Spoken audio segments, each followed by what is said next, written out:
There's been a lot of talk about Xbox over the last few months. The community has a lot of questions right now. That's something I like to do on the channel, though. I try to give my own perspective and whether or not people are just overreacting because, I mean, let's be honest about things. We do live in an outrage culture, and that's probably putting it lightly. Well, we are going to discuss Xbox today and whether people are overreacting to this specific situation because one of the biggest questions at the forefront has been whether or not they're committed to Xbox hardware. I mean, clearly they've changed some of their business practices this year. They just released Pentiment on the PlayStation and Nintendo. By the way, it's a great game, definitely very niche, but I do encourage you to try it out if you want to check out something that's a little bit different but still fantastically put together. And then also Hi-Fi Rush, Grounded, and Sea of Thieves is slated for other consoles. This is an unprecedented move when it comes to the console makers, really opening up that discussion for their hardware. But an interesting leak did appear online today that Xbox might actually have a new console coming very soon, possibly even within just mere months. So we are going to talk about that today. Also, a Nintendo Switch 2 game might have leaked out online. This one doesn't necessarily surprise me. I actually predicted this just a few days ago,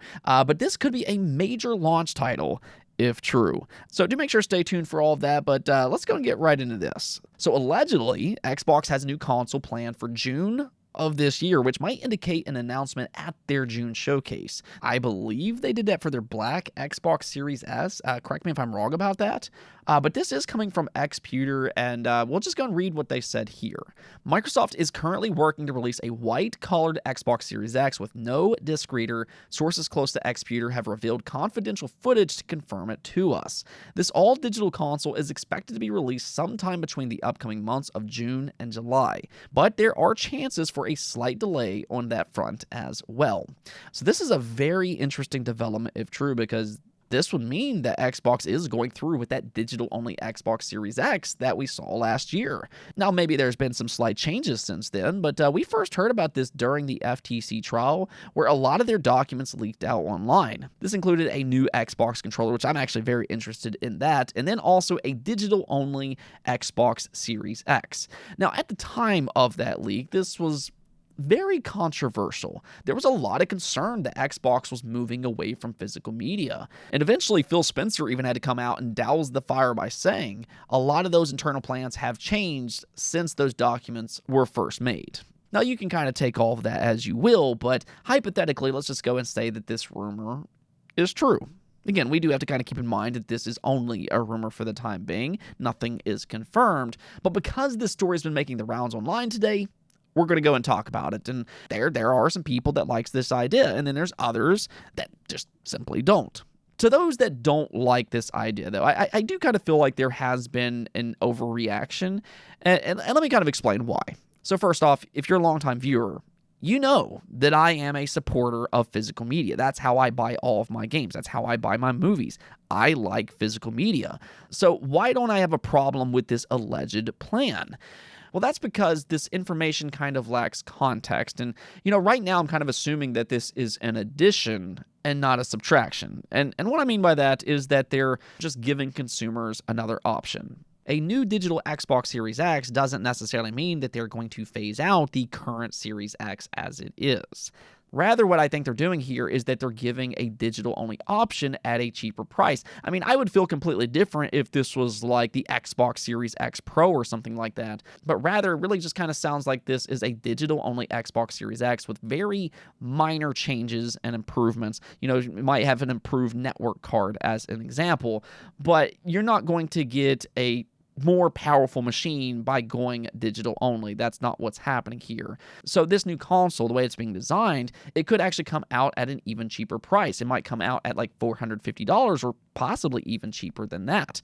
Even more so, this is something that PlayStation has been doing since the beginning of this generation, and it makes perfect sense. Just because I like physical games, that doesn't necessarily mean everybody else does. In fact, I'm actually in the minority here, especially over on Xbox. The Xbox user base is the most digital-ready fan base out of all of the big three based on statistics. So instead of forcing people to pay extra money for a disk drive that they may or may not use, why not give them that option to choose for themselves? So that's kind of the way I view this situation. As long as they don't phase out the current Xbox Series X, which I can't imagine they would do that mid-generation, maybe with their next generation console, but for now, I don't think that's what they're planning, and because of that, I don't think this is really all that big of a deal. In reality, this could actually push even more Xbox consoles because potentially it'll be at a more cost-effective price. What I will say about this entire situation, though, is that I do like what PlayStation is doing. They kind of streamlined this whole process last year. Instead of selling completely different SKUs, they introduced their new quote-unquote slim model last year where you can buy a disc drive separately. That gives fans a little bit more leeway. They can go out and buy a digital-only console, and if they decide they want a disc drive later on, they can absolutely do that. So maybe Xbox might consider something like that as well. And for all we know, that could be the change plan that Phil Spencer was referring to.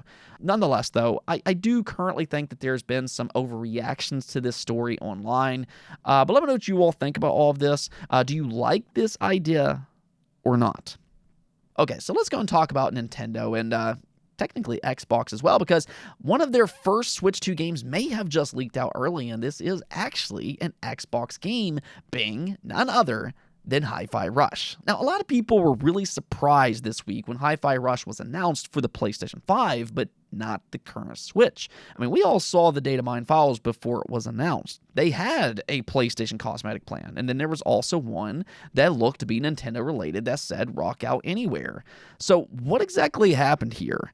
Well, I think in retrospect, it does make sense. Yes, Hi-Fi Rush artistically seems to fit Nintendo very well, but at the same time, you do have to kind of keep in mind that this game relies on a high, stable frame rate. The entire game revolves around rhythm, and any kind of frame drop will negatively impact its gameplay. So I think that's why it's not slated for the current Switch as is.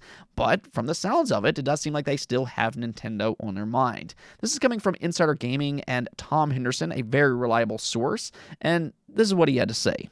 It's currently unclear if Hi-Fi Rush will be making its way to the Switch or not, but sources have suggested that the game will be coming to the Nintendo Switch 2 rather than the original Switch, so it could be a few more months before an official announcement. So Hi-Fi Rush appears to be a Switch 2 launch title, which is actually not only significant for Nintendo, but also for Xbox and, more importantly, this game's future. I mean, for Nintendo, fans would immediately get a great game right out of the gate.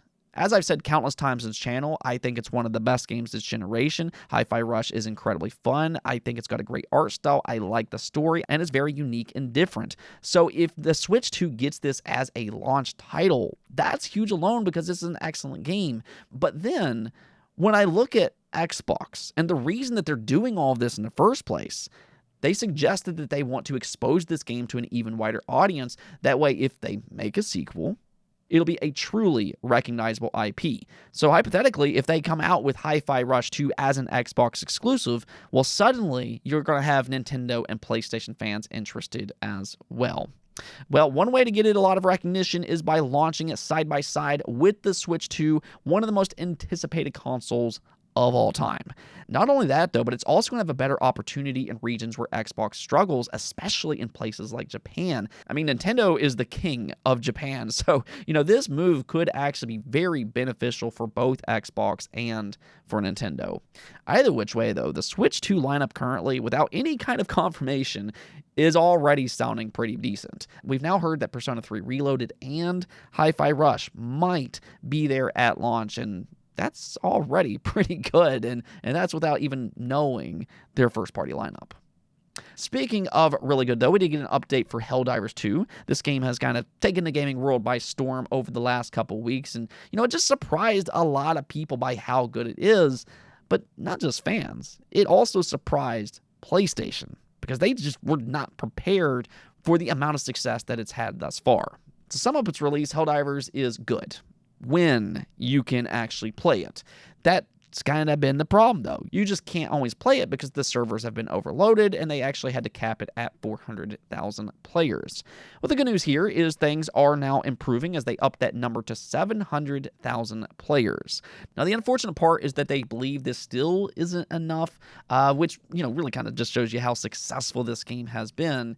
But they did say that they believe this will make the wait times much more bearable. So let's hope that's the case. I haven't tried to jump into it myself yet, but if you have, let me know if this has helped at all. One of the things that they're starting to do, though, is that they're booting players who are AFK just to stay on the servers. So that will help as well. And clearly, they are putting in the work to get this game in a better state. Now, we also got a couple exciting and maybe even surprising game updates today. One is for Age of Mythology. I know a lot of people were big fans of the original, and really, you Age fans out there have had a pretty good time the last few years with Xbox reviving these games. Well, the good news here is that they confirmed Age of Mythology is planned to release in 2024 for both Xbox and PC, which, that's actually big news. In the past, they've staggered these Age games on consoles, but this time they are launching simultaneously with the PC, which, of course, also includes Game Pass. So that's a big win for the Xbox community, and I hope that's something that they can do more often in the future. I'm happy that they're taking the PC community serious. I think they absolutely should be, but it always feels kind of strange when they release on PC first and don't include consoles where a large portion of their fans are. Either way, though, 2024 is shaping up pretty well for first-party Xbox games. You have Hellblade 2, Avowed, Indiana Jones, Flight Sim 24, Age of Mythology, as well as a few others, and maybe even a couple unannounced games as well. They did previously suggest that they have more than 10 games planned for 2024. The other game update, though, came as a major surprise because this is a game that went dark for about 10 years. That's for none other than Little Devil Inside. A lot of people probably aren't even aware of what this game is anymore, but it first started as a Kickstarter project back in 2014 or something. Just to kind of put things into perspective, if you look at their Kickstarter page, at the time it was first announced, they were planning to release it on the PlayStation 4, the Xbox One, and yes, even the Wii U. My guess is that plan has now changed, but they dropped a 6-minute trailer today, and it honestly looks really good. They did switch over to Unreal Engine 5, and I really like the art style and its atmosphere. It's artistic, but there's also grains of realism to it, and it just has a really unique and attractive art style. If you're wondering what this game is, though, it's described as a survival action RPG. Seems like there's a lot of complexities to its gameplay with a lot of different things to do. There was a lot happening in this trailer. I do recommend watching the full trailer yourself, but this game's definitely on my radar after seeing this reveal today. I think it does look really, really good. Unfortunately, though, they still haven't given us a release date. Sounds like they're looking for a publisher right now, and once they find one, that's when they'll give us a release date. So hopefully that will be coming sooner rather than later. I will keep you posted once we hear more. In the meantime, it is great to see this game make a comeback. Sounds like they had some development problems with their team not always agreeing on specific visions, but now that they've slimmed down to a smaller focus team, everything is back on track once again. Anyways, though, that's going to be it for this episode. Again, let me hear your thoughts about that digital Xbox Series X. And also, what do you think about Hi-Fi Rush on the Switch successor? But until next time, peace out.